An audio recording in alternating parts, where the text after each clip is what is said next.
and pivot to Rocky. Rocky, good morning. Good to see Hey, you. morning, Greg. Hi, everybody. Welcome to another Fridays with Rocky here on the Charlotte Mecklenburg Public Library platform. Again, we're just really pleased to have everybody here today.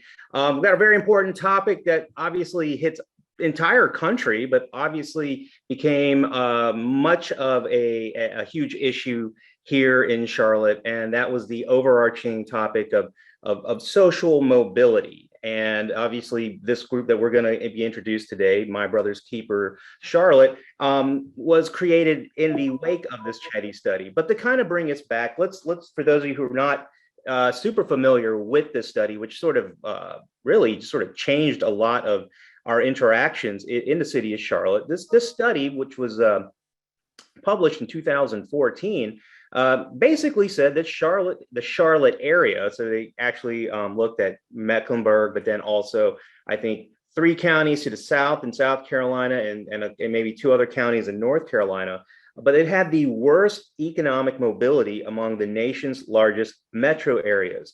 And so this news came to a shock to many people, and this what they called the original Land of Opportunity study, which was from a team from Harvard, and University of California, Berkeley. This is where Dr. Chetty was from. What they did is they tracked the tax returns of 40 million children and their parents. And so this is a national study, right? The study examined children born in the early 1980s to see how they fared in their early 30s by examining tax returns through the year 2012. The main question really was how many children who grew up poor moved to the top quintile or top 20%. So, so basically what this study found, the Charlotte, I guess they call it the commuting zone, which included 3 counties in South Carolina, and 6 in North Carolina, was at the bottom, 50 out of 50. And so this study became somewhat of a rallying cry here in the city of Charlotte and Mecklenburg County among governmental and civic leaders who, well, let's face it, very embarrassed by this poor showing. Because it could ask yourself, this is the New South, and we're one of the capitals, not the capital, one of the definite capitals, the New South. How can this capital of the New South, with so much apparent wealth, do so poorly for its most vulnerable residents? And so Charlotte leaders got together. They've created something called the Charlotte Mecklenburg Opportunity Task Force, which put out, a number of strategies, I think around 21 strategies, 91 different particular tactics, really kind of focused on the areas of the impact of segregation, early care and education, college and career readiness, child and family stability, and of course, this topic of social capital. Now, in the wake of the Chetty study, an organization, now it's a national organization as well, but a chapter in Charlotte opened up, and this is the organization called My Brother's Keeper. And joining us are Mike DeVaul and Reginald Bean from My Brother's Keeper. And for those of you who aren't familiar, maybe Mike, Reginald, if you could maybe talk a little bit about maybe the history of how My Brother's Keeper came to be, what this organization's mission is, and kind of a little bit about your programming, and again, sort of what you have seen, your organization has seen in light of this Chetty study that was published, in 2014, and what you've seen as progress in some areas or not, or lack of progress. Yeah, well, let me first say hello to everybody and give you a little background, and then maybe Reg can give a little background on himself. Michael DeVaul,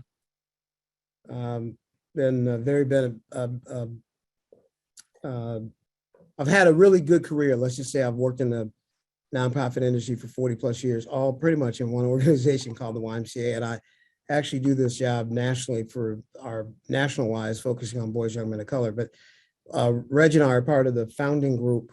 I would say I'm also a father. I got 2 boys and a beautiful wife. So it's kind of come at it in a way that all kids are our kids. So unless they're all making it, it doesn't matter. And so let Reg quickly introduce himself, and then I think we can jump right in. No, good morning, team. Mike, I appreciate that. Reg Bean. I too have been fortunate enough just to have a longstanding career. I've been in the Charlotte region for 20 years now. And my focus has primarily been around boys, boys of color, either from an author, from an artist, from an encourager, and advocate. And so it's been really encouraging and exciting to help stand up My Brother's Keeper. And I'm excited for the conversation today.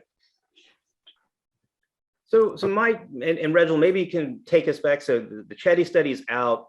Now did My Brother's Keeper come out as a result of the Leading on Opportunity Task Force report, or did you guys start kind of coming together even before they issued the Leading on Opportunity Task Force? Yeah, I think that's a good start, Rocky, and Reg can fill in the blanks. But I think we got started just after the Chetty study got reported, but en route to it, if you remember, we had almost 2 years of meetings here in Charlotte. And there were a couple of things that struck us, right? It's if you look at the data, it's the clarity is you have our boys, Black boys in particular, are twice as likely to end up in poverty than most folks. That came out of the data. And then I think if some of them remember, there was, we also had some focus here locally in Charlotte on targeted universalism. And there's this notion of, when they brought in all the speakers, okay, so here's all the broad data. Charlotte indexes is 50 out of 50. But when you disaggregate the data and you focus, what are you finding? And I think part of our efforts was to focus on this targeted universalism, meaning you disaggregate and you look at boys, you can see the challenge. And I think nationally we can actually see the challenge, unfortunately, almost daily on the television. But and so we got formed, 19 of us actually just decided, and it's all Black and brown men. And so to the ladies, I just want to make sure we love ladies, we love our girls too. But what we thought is we needed to focus on boys, and what we wanted to do is have Black and brown men focus on that and start the organization. So we got going in 2018. It took us about 18 months, I think, to develop a strategy and a plan. We worked a lot with a lot of local organizations and national organizations. And then we decided ultimately to create a MBK chapter out of the Obama Foundation. So some of you may remember the president actually has a national strategy called My Brother's Keeper Alliance, the MBKA. And we are actually a chapter, one of 200. And we did not know this when we got going, but we are the only 501c3 in the nation. Most of those chapters out of the 212 chapters are municipal efforts. They're either inside city government, county government, or inside schools. We are our own 501c3. And in 2021, we got our actual EIN and our status. So we are the entity that got created, and it is as a result of the report. I don't know that we would have, Reg, can chime in here. I don't know that we would have gotten as focused on it until we saw all the data and the information. Yeah, the only thing that I'd add to that is we realized as the data was coming out and we were disaggregating that we knew that as Black and brown men, we needed to be more intentional about our presence in Black and brown boys' lives.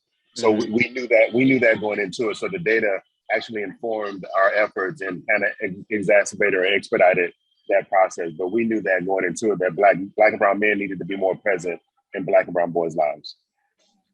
Okay, so you guys have decided to latch on to President Obama's initiative, and you're starting to form. Obviously, you formed your 501c3, so a plug out there to all of you. They are a 501c3, so donations will be tax deductible, and they do have a great website. Imagine they do have a donate button, so just make sure. And I'll make the ask again. I'm very shameless about that. If you know my show, I'm always asking for donations for the client, the guests that come onto the program. So you're there. And so how did you start so you wanted to start this chapter. Because I'm looking at your board of directors, some very strong, men of color, brown, Black, just strong individual. Did you just sort of naturally coalesce, or did someone have to organize it over like a dinner or something? How did this team kind of come together? Yeah, I'm gonna let our chair-elect start and I'll fill in. Well, he's going to pass it to me because he was the director and orchestrator of kind of coalescing all Okay. these men, all the men together. So Mike, is humble by nature, but he had the vision of, this cross-sectional, diverse within the organization of industry, personal experience, and professional experience. And so Mike really said, all right, well, how do we make sure that we have leaders from the private sector, leaders from the government sector, leaders from the nonprofit sector, and really just put tasks together. It's 19 of us kind of got started, but the list was probably 25 or 30 as we got started. But Mike really was the orchestrator and the quarterback, or more the GM, as putting this group together. Okay, so the team has come together and you've decided to kind of, obviously become more formalized. What did you start to, based on the study, what did you kind of target as a team? What did you start to kind of target out of the study to kind of really kind of focus on, like a program or a service or something that you were trying to initiate? What like, because obviously it's a huge problem, right? So you have to take it at a chunk. So tell us some of those first chunks that you decided to kind of address from the study with your program, with your team.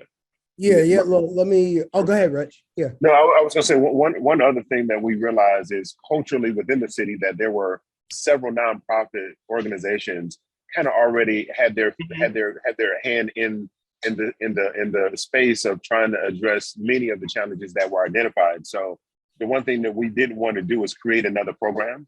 Right. We thought that our efforts would work best if we created more of a space for collaboration within those. And so how do you strengthen the nonprofit community by us serving as a backbone organization or a collective impact of all those other organizations? And so that was really the thing that we wanted to go in differently of, let's not be another program. Right. Let's actually try to strengthen the system that already exists. So you're almost kind of more like less of an artist, a little more like a producer, right? Like you want to kind of bring in all the ones together, kind of with your vision or like, sort of like your flavor about it and kind of, so talk about some of these partnerships. And then, so who were some of the nonprofits that you sort of tried to amp up a little bit with My Brother's Keeper? Well, I think we're looking at quite a few. There are, I think 30 or so odd that our Executive Director Don Thomas has begun to work with. And some of you may know Don pretty well, but I think generally, you can't do it without schools. So I think it's really important that we acknowledge schools. I think we're focused primarily, Rocky, in the east and the west areas. If you Sure. Again, go back to the report and you go down a notch or two, what you find out is that those zip codes, 28212 and then 28208 are actually the worst. So most of the challenges and the organizations that we were working with are grounded in one of those two zip codes. And so it would be, there is a Fatherhood Alliance group that already is run by Kelly Little. I think Reg spoke about this a little earlier. Some of you may know all these organizations, but it's generally, if I can, let me start with the key metrics and the data, because you had asked us sort of what we were focused on. Yeah. And I think it's really important to focus on like this, and then we can also talk about how we're mobilizing organizations to sort of all focus on this together. I mean, if you look at it, and coming out of COVID tells you, I think most of our challenges are many of our boys broadly, but particularly Black and brown boys, are not going to school. And so a lot of our metrics are grounded in trying to get our boys to 70% of our boys over a 10-year mark. We would like to have them improve their grades, reduce their suspensions, and improve their attendance. All of our boys take a social emotional intelligence assessment. And so we use a national platform called Hello Insights. And it helps us from the share of voice, help us understand what boys are actually saying. And then we do some work on cultural competency, because I think that's really important, regardless of whether you're Black or brown led. Sometimes the system can actually have you assimilate rather than acculturate. And so we want to talk more about why that is and where we're going to. And then I think the last metric we're really focused on is career pathways. Generally, we want all of our boys, as they progress into ninth grade, we're primarily focused on 11 to 17. And so what we love is our boys to all have career pathway goals by ninth grade. Because some of you it's intuitive, but there's a national data point that you're 4 times more likely to graduate if you have a career pathway. Gotcha. That's intuitive if you think about it, right? Of Yeah. course, if you have a focus after high school, you Mhm. graduate from high school. Does that help? Yeah, I mean, I think, I think definitely, again, when you drop a bomb on a whole community saying you're 50 out of 50 in social media, which is a huge metric. I mean, granted, their study was a very limited to, it was more a canary in the coal mine. It's like, well, these kids who grew up in the 80s, they're not, moving ahead, but it kind of spoke volumes about everything else in the area. So I guess, like you mentioned COVID, because I think we cannot get away. I mean, I think we're still trying. I think we're still technically in COVID, but it's, and I know many of us feel like it's somewhat behind us, but it's the Chetty study came out in 14. The task force probably started to issue out real things in about 18 or 19, but then COVID hits in 20. How did My Brother's Keeper react to COVID and sort of your ability to try to bring nonprofits together to focus on these things when everyone's sort of shutting down and kind of just trying to tread water? Yeah, Reg, you want to take first and then I'll. Oh, No, you got it. okay. Well, I think generally, let's get back to some of the data points and things that we're learning in the COVID era.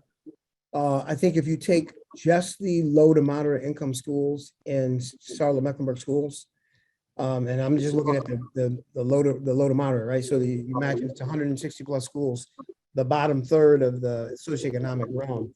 I mean, it's almost 52% of our boys in those communities, Black boys, have not been to school. So they would be listed as chronically absent.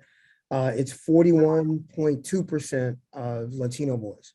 And so it's been hard. And, let's be clear, virtual is obviously not the best way. Yeah. So our struggle had been trying to pivot into more proximity rather than out of virtual. So I think our greatest struggle has been, like everyone else, I think, trying to get back into the groove of getting boys to come and be more proximate and present. I think we just had a really nice event. And so one of the organizations that's been really helpful to us is the Y, because the Y, and particularly in those zip codes, have been real good. We just had an event with about 146 folks. Really, what we tried to focus on, I think, in the earlier days of COVID, is to try to make sure that the boys had tools, families had tools. So we were working with Digital Charlotte to make sure that they actually had laptops or Chromebooks or material that they need to actually get virtual. And so that was a lot of our focus. And then Don happened to work with some of you may know Jaquatrin Potts to ignite what we call the Vanguard, which is also trying to get more men to engage in their neighborhoods with boys. And so we spent a lot of time trying to gather agencies that were working primarily with men, right, who could volunteer with fathers who could be proximate in the neighborhood. So those were kind of the strategies, right? Yeah. Digital access, and then more men visible in the zip codes that we're talking about. So, Mike, and if I can, excuse me, if I can add something to that, Rocky, is, oftentimes the data was had us focusing on more of the lag indicators. Right. Here's what happened. For us, we wanted to focus on the lead indicators. Like, if there's chronic absenteeism, what are the barriers that are in place? Right. And so we kind of went down that path of how can we remove those barriers that are lead indicators that would ultimately inform and help us with the chronic absenteeism. So that was some of the thinking as well. COVID exposed and exacerbated some of that data, but most of that was happening prior to COVID. So I think that you've enunciated sort of My Brother's Keeper sort of strategy. And what I kind of want to do is, because I think obviously we've had some time to kind of see, since the Leading Opportunity Task Force and their strategy. So this is from their Leading On Opportunity report. Now, again, they had 6 different sort of major sort of topics, but I would say that a lot of what you were talking about is, would you say it'd be fair, is the college and career readiness social determinant, right? Is that more where? And so they put out 6 strategies. So what I'm gonna do, I'm gonna read you one of the strategies they said for all of Mecklenburg, Charlotte, to kind of undertake, and talk about how either your organization is kind of involved in, and then also kind of give like a grade or kind of where we are from your perspective on achieving this particular strategy. So strategy F6 says, we need to broaden the range of access to high quality college and career pathways offered by our K-12 and post-secondary institutions, ensuring all students have access to and support for the full range of opportunities. So that was one of the strategies from the Leading on Opportunity Task Force. How do you feel like we're moving in that direction?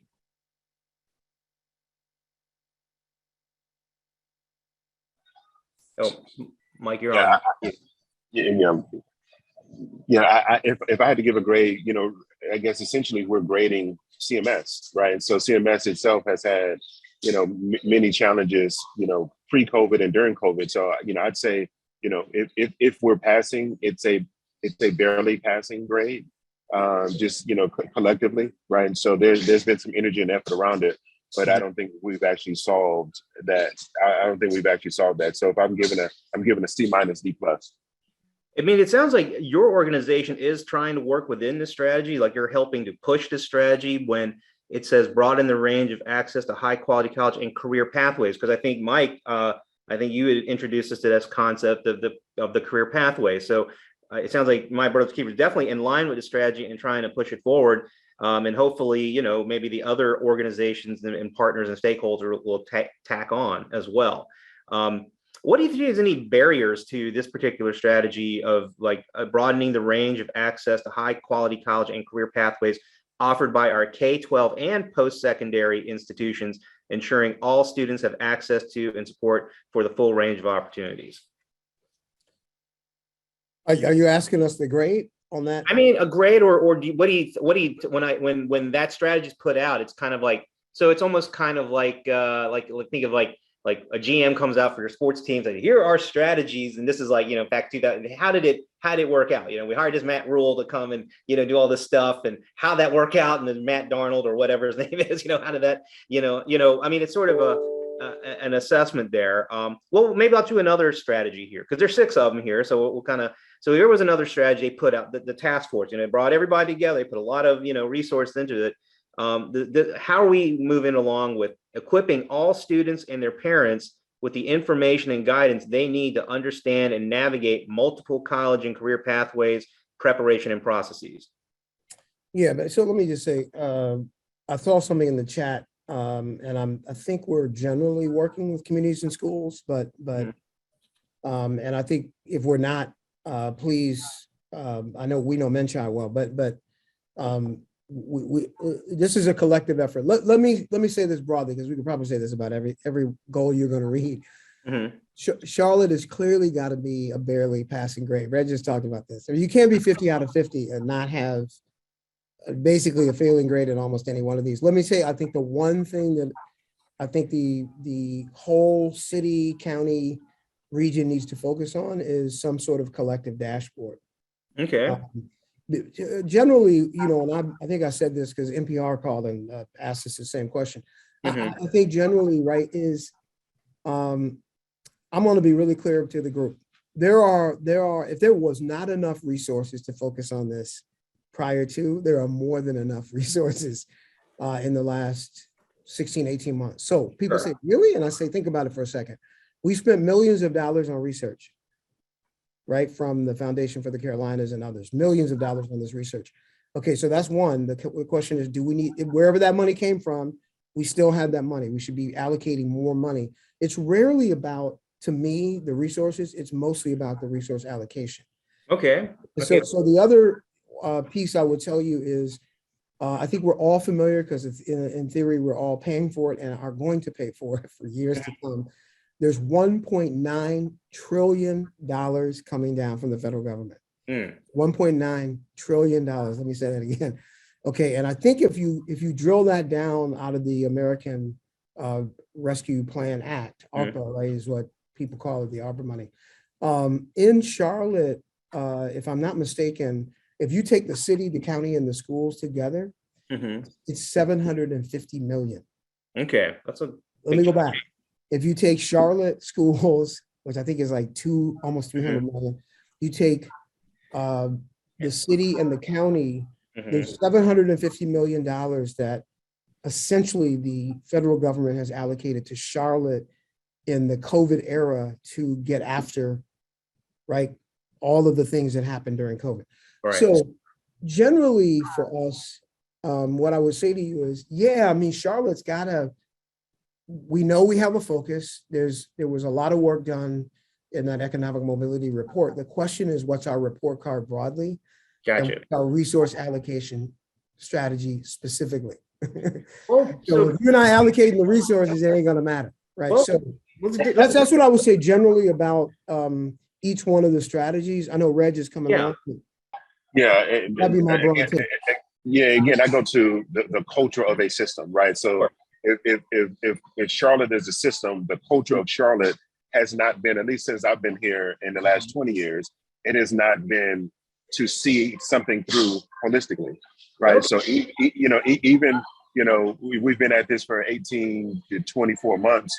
Mm-hmm. The city itself has changed its focus. Okay, now we want to focus on, affordable housing or homelessness. And so, culture, we have this, hey, there's a new shiny toy. Let's go after this new thing, right? So we don't have a culture of seeing something long-term to Mike's point earlier, through data, through a collective scorecard that says how are we progressing. We raise a lot of funds and we generate a lot of energy.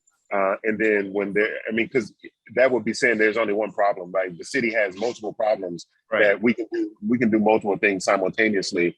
It doesn't have to be this, this or that, right? And so, but long-term culturally, we've not shown that we can solve. It doesn't matter. Go back to Read Charlotte or whatever else initiative you want to put out there. Well, let's dive into that a little more because Mike, if you said the term resource allocation a number of times. So, and you're right. I mean, because obviously why the Chetty study was so sort of shocking is that this is a wealthy area, or at least definitely the Charlotte Mecklenburg area is, right? And yet there is such dire lack of mobility, particularly for young men of color. Like somehow, if you're born in that zip code that you were talking about, and you were making, had an income of $20,000, you're probably going to have another income of maybe $21,000. You're still stuck in that cycle of poverty, assuming that something more terrible doesn't occur to you during the course of your life. But let's drill down into this idea of resource allocation, because you're right. I mean, obviously there's the tax dollars are coming in just locally, but now we've got an infusion of close to $750 million or so coming in from the feds. And it's sort of like, maybe the question is like, you're getting all this extra money. Where's your plan? What are you going to do? And so we're talking about resource allocation. If My Brother's Keeper was brought in to advise both Mecklenburg County and the city of Charlotte on where to allocate these resources, what would be the position of My Brother's Keeper in regards to this resource allocation? Yeah, I can start out. I mean, it is first and foremost, let me just give everybody a visual because I'm a visual person. Mm-hmm. Generally, right, if you think of Charlotte as an airplane, mm-hmm. the whole of the airplane is generally fine. So north and south generally is fine. I'm not saying every part of those cities. Yeah, you could argue, and it depends on how you define Beatty's Ford. But what I would say to you is the wings aren't fine. Right. So if I was giving like great clarity for folks, you got to go east and west. Gotcha. Period.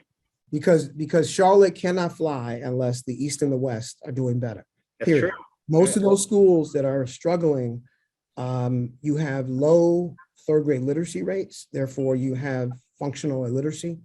You have issues around how we are embracing families and whole systems. Obviously, Charlotte, if you've been watching any news or just watching around, right, housing is also systemically one of the huge primary issues. And so we've got to make sure that we're stabilizing in those particular zip codes first. Right. I'm not saying for those of us who live north and south, I'm not saying don't go to north and south. What I'm saying to you is, if you look at the patterns of economic immobility, you look at the patterns of housing problems, you look at the patterns of violence, which is usually a systemic reaction to the lack of the others, right, and food. Generally, you just have to go to those two. And you ain't really got to be thinking about it that hard. Rocky, let me just say this before I pitch to let Reg fill in. Mhm. The other is we're in the midst of elections. Yeah, absolutely. So I would remind people that the best way you can make a difference is to go back to the economic mobility report, listen to what the candidates are saying, and vote for the candidates who are focused on the issues of the immobility, right? Because it's access, opportunity, expectations. And what we've got to do is get our legislators who we vote for to then allocate the resources on our behalf. And so we're in an election period. We're past the primary. And so both at the local level and the state level is let's focus on our people who represent what it is that we want in terms of our own economic mobility. I hear that. I hear that. No, I mean, so it sounds like if you were involved, if My Brother's Keeper had a position on resource allocation, is look to the east and the west and focus your energies in these parts of the city. Is that? Yeah, we will be very clear on 28208, 28212, and then maybe 28215. We'd be very clear on a zip code strategy. We're razor focused on those zip codes.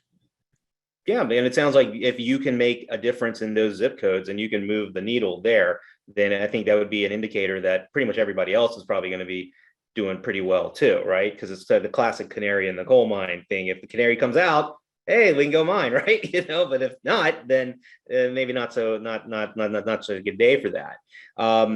So I think, like, I know that we've been kind of going on for a little time, and we're not necessarily at formal question time, but I know we got a lot of folks in the audience who probably have some opinions. If you feel free to jump into the chat or unmute yourself, because we're definitely here to kind of talk about this topic. And again, My Brother's Keeper is a leader here, and again, that you may have some great ideas that they could definitely benefit from, I would assume, right? So is there anybody just in the team in the audience that has anything to say at this time before we continue? Okay. We do have Gwen said in the chat when Michael was talking originally about the how the money is not being allocated correctly, and she said, I agree, we need new, we need different. What we have done has not worked, yet we keep doing more of the same. And that came from Gwen Forney. Okay. I think that's I think a lot of people have that same opinion. So I've been hearing it. But what is the new and what is the different? So. Well, and if I could add to that, an example I would give is Project Lift. There were so many people around that table ready to help, willing to jump in. One little example, $1,500 was given to each PTA. There were and nobody, I kept asking, well, what did the PTA do with that $1,500? Never got an answer. If that $1,500 had been given to some of those churches that were at the table, we would have had accountability. We would have had more hands in the classroom and probably more contributions to build on that $1,500. But we did the same. We gave it to the PTAs, and then we didn't ask what they did with it, how the difference was made. And that's just one example that I want to put on the floor. Oh, thank you, Gwen. I think getting back to that resource allocation topic that Mike spoke about, because if you think about it, it's like we're gonna give. I know there's like on the right wing they always say you're throwing quote unquote money at a problem or something like that, and that's why they don't want to do anything to help anybody, right? It's kind of like sort of the status. But I think if there is a kernel of truth out of that is, how is the money being allocated, right? Because if, say, for instance, like you get the city government, the county government, and they say, we are going to allocate $50 million to West Charlotte. All right, well, what does that mean, right? Because I think in Gwen's situation says, well, they gave $1,500 to one set of organizations and it could have gone to another set of organizations. And based on the opinion of those in the community who are more rooted there, that it would have made more sense to have that money go to, say, the the churches or something. So do you feel like, at least with a lot of these sort of initiatives and projects, how connected are those with the wallet, the checkbook, to those on the ground who may have more of an understanding? Like, it's almost like, how connected are the generals to the infantry people, right? You know, maybe that's sort of an aspect there. It sounds like maybe there's a disconnect between you know, those who are kind of, you know, investing money to solve these problems, these areas, and who actually is getting equipped to address these issues. Would that be a fair assessment of the problem, or is there more nuance? To anybody, or definitely to Mike and Reginald for sure.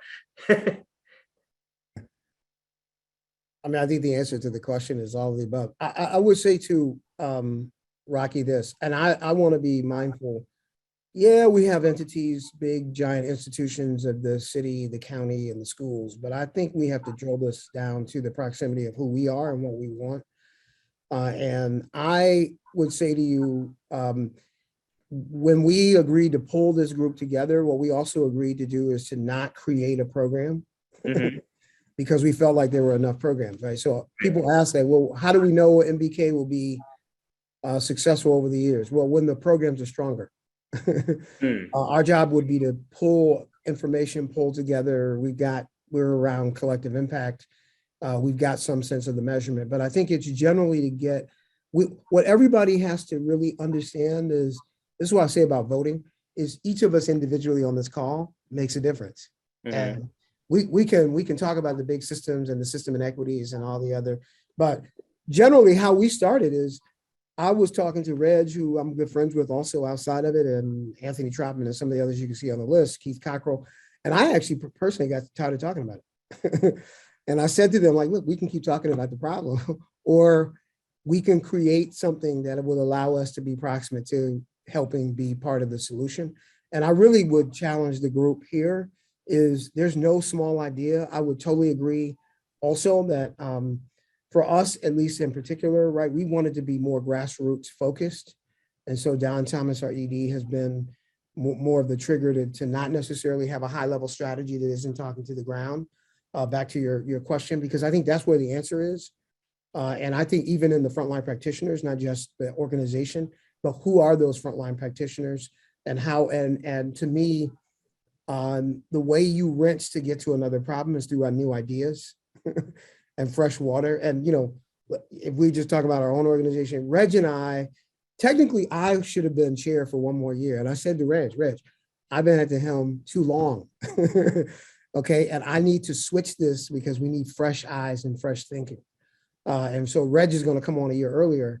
And I'm not going anywhere. I'm going to be the vice chair, but it's generally, that's really the strategy that we should all take, is who's the new organization out there who has the most proximity, who is very proximate to the organization, who's in those zip codes. How do we strengthen their approach and not rely on city, county, schools only? We need their support. But I would say to all of you who are on the front lines, and I think Gwen in particular, is you talked a little bit about Project Lift. I mean, we can also learn from places where we may not have gotten a good result and not repeat that strategy again. So, you know, Rocky, if that's answering your question, I think, you know, you got, you know, I think, you know, someone mentioned communities and schools. I think Menchai Arias is a new leader there. That should be somebody that we should be embracing because he may have a fresh approach. Came to the county a little bit. So in some ways, it sounds like if say, for instance, there's a grassroots group, an organization that's doing really good work in one of those zip codes, and My Brother's Keeper would serve to sort of amplify them and sort of kind of, you know, amp them up, kind of give them, you know, a little more platform than they normally would. Have you, I mean, obviously COVID has kind of slowed down a lot but, you know, obviously there's activities. Have there been any newer leaders or newer groups that kind of have popped up in the scenes in these zip codes that you've come across, or are you putting out a want ad saying looking for auditioning, you know, like folks in these? Yeah, it's a and, not a or. Yeah, I mentioned Jacrotch and Potts. He's not necessarily new, but I know Don has been working with him a lot on the fatherhood initiative. He's probably a newer face. Kelly Little is another that, you know, Don has been working with. There's a ton of great CMS personnel also. And I think I think Don has also been working with Jamarian Young over in the Y at Stratford Richardson, which is 28208. And I think some of it is just getting more proximate leaders. One of the things I think was really, unifying, exciting for us. Keith Cockrell is actually on our board. Some of you may know that Keith is a market president, but Keith is not someone who just wants to sit on the 46th floor of a tower. Keith is invested in going into these communities and being very proximate with some of these young men. So I think it also takes some of us who may have high functioning jobs, which is great, getting out into communities to help our young men understand that we once were those young men, right? So Right. I'm 60 years old, but I tell people when I was younger, I still don't believe that. I still think that your both parents were intact. Both my parents were intact. Man. I mean, it's like- Yeah, no, I know, Rocky, but I was born in 1961. But I tell people, what I needed, I too was assertive when I was younger. And I used to talk back to police officers. So I got arrested a few times, but it was also police officers and others who actually helped me sort of nurture my potential and give me the ability to think differently and to a way to sort of access the system a little bit differently, and gave me essentially new words. I shifted from 2 curse words. One's a curse word and one's you. I shifted a lot from FU to asking questions, right? Because the police officers and teachers and others would say to me, Mr. DeVaul, you have a wonderful vocabulary. Find other words than the FU. And I would say this broadly to the group. We are in service to, for me, one thing, if I was to pick a one thing. The one thing is to move our boys out of system 1 and into system 2 thinking, which is to get out of the reaction mode into response mode. And we can dress that up. We can tell you, all kinds of data and statistics, but you generally know what happens. When our boys are in reactive mode, generally what happens is somebody is either getting shot or arrested, possibly even killed. And we see it happening all over the country. And it's not just with boys of color, but it is essentially what the one thing we've got to do. What we do is sometimes reject school as a system 1 response, reaction rather. And then we get into the neighborhoods, right? And I just was in Chicago, right? 17-year-old boy shooting at the Millennium Park randomly and hitting and killing folks. This is essentially what we've got to get our boys out of, because generally we can call it a lot of things. Yes, they need to get to school. Yes, there needs to be system repair, more restorative justice, restorative practices. Yes, there needs to be more resource allocation, but each of us has to be accountable to the young man who is reacting in a neighborhood. So Mike, you mentioned moving from system 1 to system 2. For those, and I'll be honest, I'll be fair. I'm not exactly 100% sure I understand the difference between system 1 and system 2, but I think that would be great to kind of maybe define that for everybody here, so we can kind of get an idea of like sort of like moving a young man from system 1. Yeah. So real practically, I mean, there's a lot of science on this, neuroscience, but I mean, think about this, right? System 1 is about reaction time. There's this whole thing called the amygdala in the back. Right. Generally, most of us who are a little older, who've been in trouble and gotten out into trouble or haven't gotten into trouble, we have a way to sort of process quicker our emotions, right? System 1 thinking is you stay in that reaction mode. If I were, there's tons of examples of things that you can see when you're in system 1, system 2. Most people don't like to talk about this, but I would just tell you broadly, right? You could see Chris Rock and Will Smith. Will Smith was in system 1 thinking. He got emotional about something. He got frustrated about something, and he decided to assert himself broadly, right? Chris Rock was in system 2 thinking. He was processing the trauma coming. He thought about it, whether or not he was right or wrong, and what he said. But what he was able to do is not to react. He didn't react on top of the reaction, right? He sat back and he responded. So very practically thinking, system 1 thinking is when you do things that you have some awareness of, but you lose track of your emotion, and you continue to react, which usually leads to aggression, which usually leads to violence. Right. System 2 thinking is that you become conscious and aware of it, that it's potentially traumatic, and you process in the moment, in the time, through more conscious response. So if you were in a conversation and somebody pissed you off, you could react and curse words, but you wouldn't physically violent, and then you would step back in System 2 and then ask for questions and process your frustration and your anger, right? And so that, in a nutshell, is the simplification of System 1 versus System 2. You can look it up. It's the Kerwin Institute is probably the best way out of Ohio. They have one of the best ways to articulate System 1, System 2 thinking. But broadly, what happens, girls have a tendency in System 1 thinking, when they're stuck in System 1, they act out more sexually, using bodies. Boys have a tendency to act out more with aggression. Gotcha. Physical aggression. So it's to try to get people to think somewhere down the road, when you react, what's going to happen to you.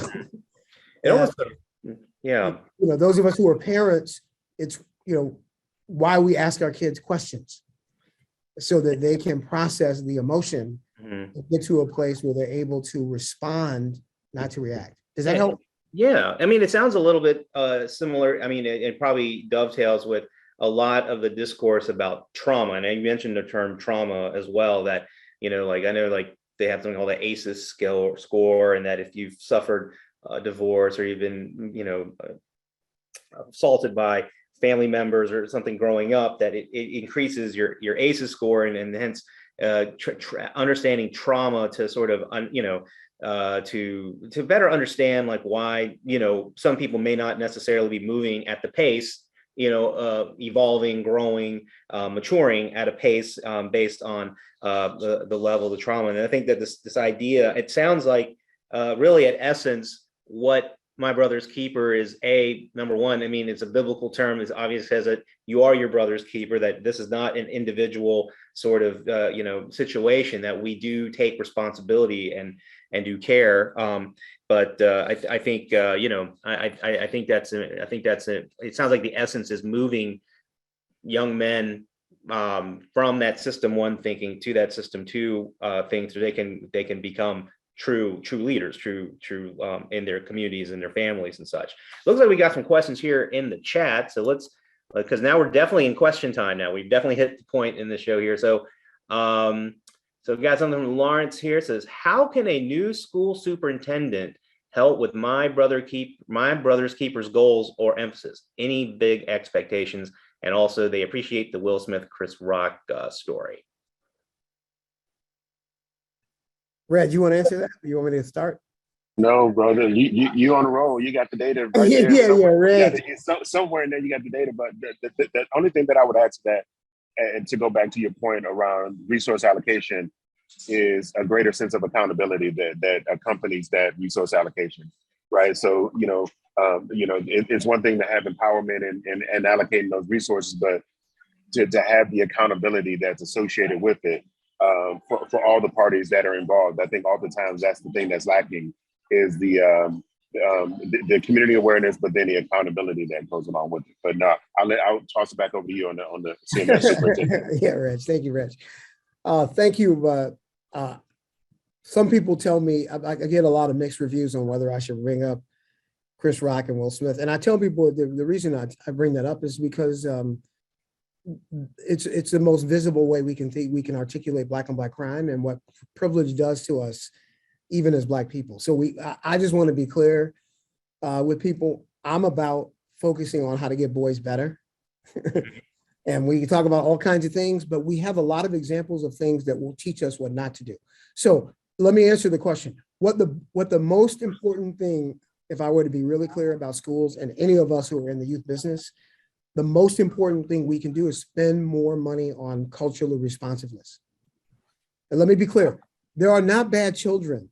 There are children experimenting.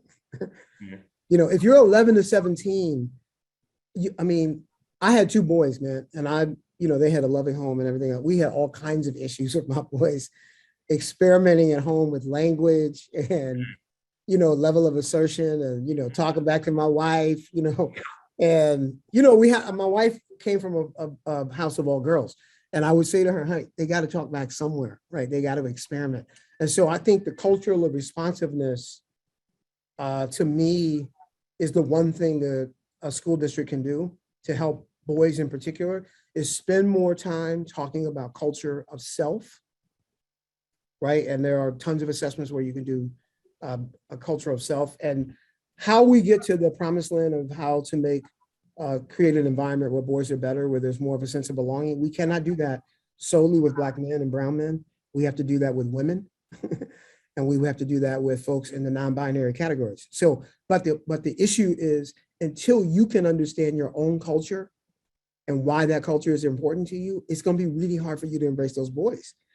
And people say to me, really? And I say, yeah, because we don't talk about the importance of culture and environment. And again, in my house, our boys talk back. They use sometimes foul language, right? They tested it. And I would have to tell them, like, okay, you call your mom a bitch. Guess what? There's going to be some accountability, okay? You cannot call your mom a bitch. There's a lot of other words you can call your mom if you're frustrated with her, but don't call her that name. And they learned over time, right, how to use better words. And so if we go back to the schools, when you got leaders at the front line, you have to be able to engage. What does mental health issues look like, right? What does trauma look like? And you have to have your teachers engage. I hear this all the time, and then I'm going to pass it over to Reg. I hear this from teachers a lot. You know, I just feel like sometimes the students don't know how to listen. I say, listen, do you know what they're listening to in their neighborhoods? Gunshots, violence. And so you have to learn how to demystify those issues and help that young man understand through looking at him in social emotional intelligence. If you're a superintendent, right, this is the system. If you're in a meeting and you have somebody that's not listening, that's not engaged in a meeting, as a superintendent, you probably know how to engage that, right? Hey, listen, Christina, I don't feel like you're talking to me. Like, we're not hearing from you, right? Like, get her into the conversation. Well, it's the same thing in a broad system. You got to get your system understanding. When that young man walks in, the first thing you should be able to do is look at his eyes and his physical disposition and ask him a lot of questions about, hey, what happened this morning? Right? What happened at home? What happened on the walk to school or the bus ride?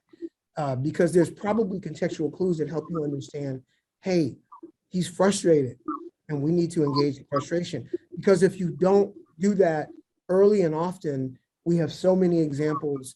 Buffalo, New York is an example, right, of what happens when we don't acknowledge when someone is exhibiting mental health issues. That young man had to have been, at 11, he had things that we could tell, right, by the time he got to be 18. What did we need to disarm before he got to be 18? Now, I know this is not about Black boys, this is about boys in general, but it's generally, these are the kinds of things we have to learn how to disarm.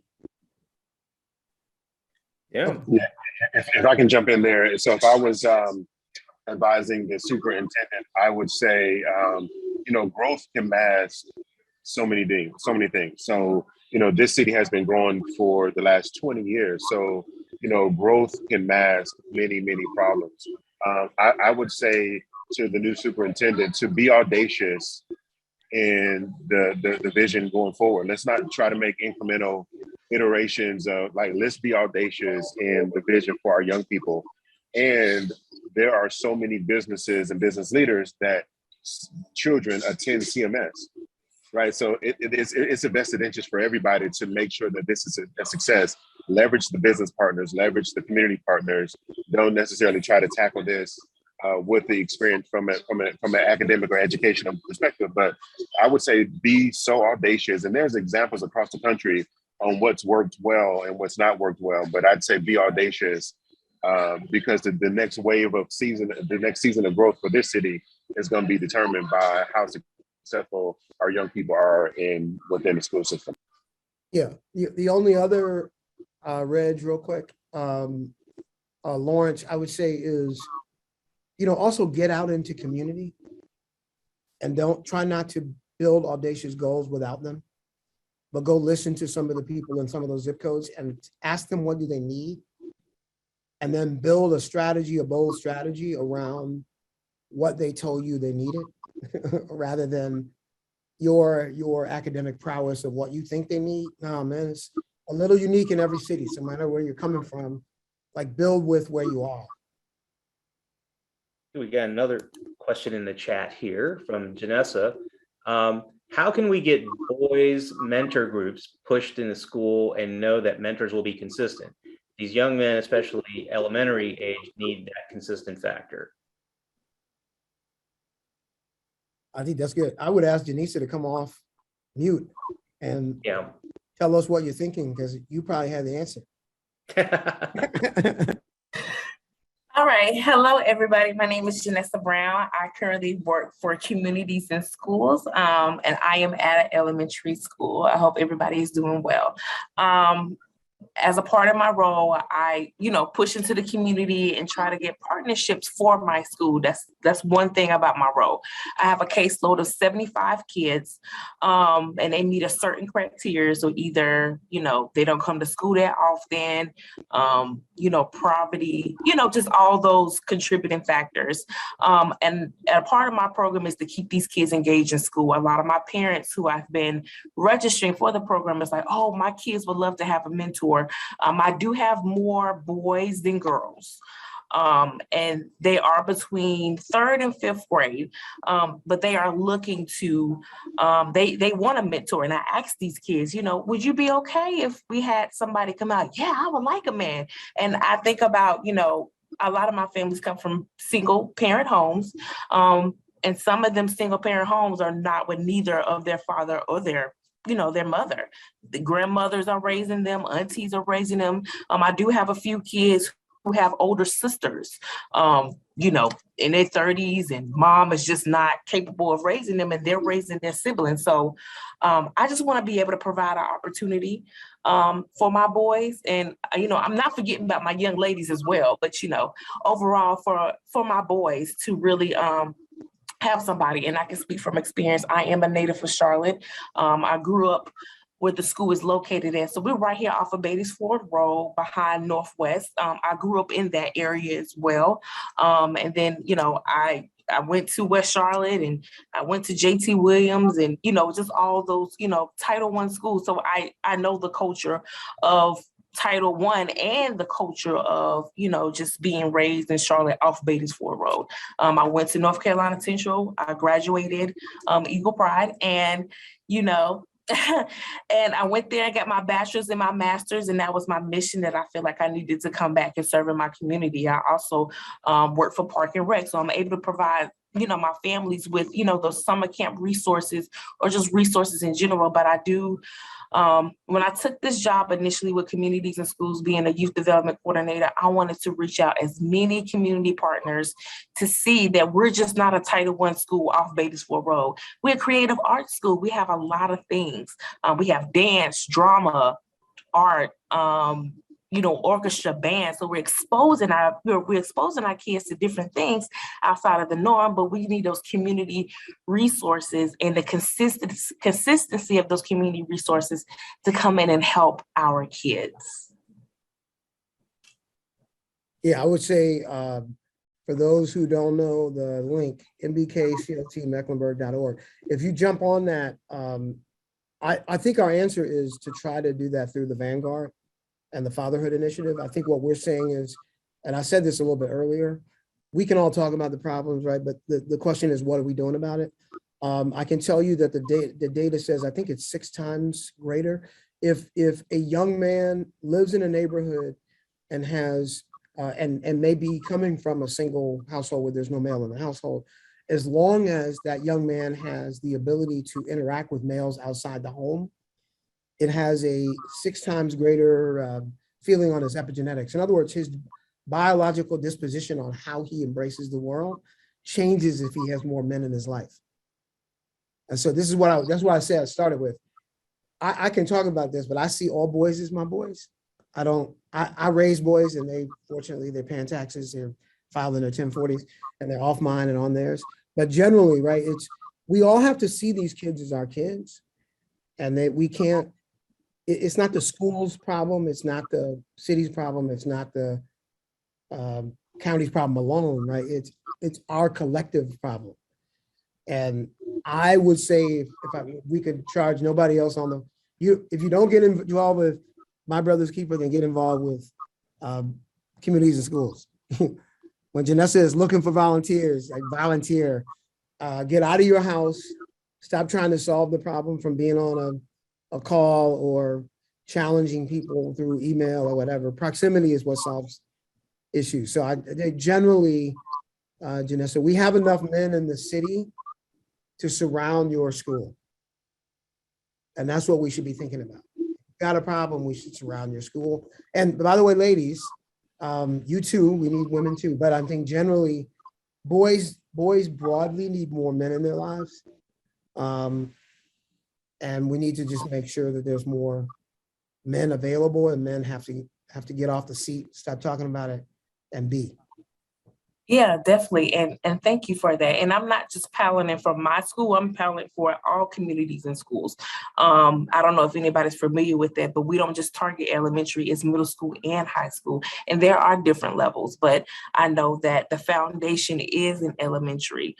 Even if I was to get, just a small group of men, I would love to have my kids to have a one-on-one mentor, but even if one guy take like 2 or 3 kids, just come and eat lunch with them. If I have an activity where, I might have Johnson & Wells for a cooking class, come out and support them, and that's what I'm particularly looking for my school. I can't speak to any other communities and schools and their youth development coordinators or their check-in connects, but I could just speak for my school and the culture of my school. And thank you so much, Mr. Michael. All right, everybody, we have any other questions? I mean, you've got the folks here, so speak now, forever hold your questions.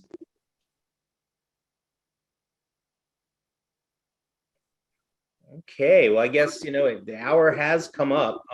There were a lot of questions we go over, but at this time, I just want to again thank Mike and Reg for coming on and talking about the mission of My Brother's Keeper. I know that we kind of stem from the Chetty study, and yes, there is a lot of work that we've done, but we've got organizations like My Brother's Keeper, community and schools, trying to push the needle in the positive direction. And again, I'll make one more plug for My Brother's Keeper. Again, 501c3 there. They have their web that's in the chat, mbkcltmecklenburg.org. And if you want to support this organization, which again is empowering young men, young boys, from elementary all the way to high school, to become the leaders and just the men they actually have to be, right? That's key. So again, it's been a privilege talking to all of you. As always, thank you very much to your Charlotte Mecklenburg Public Library.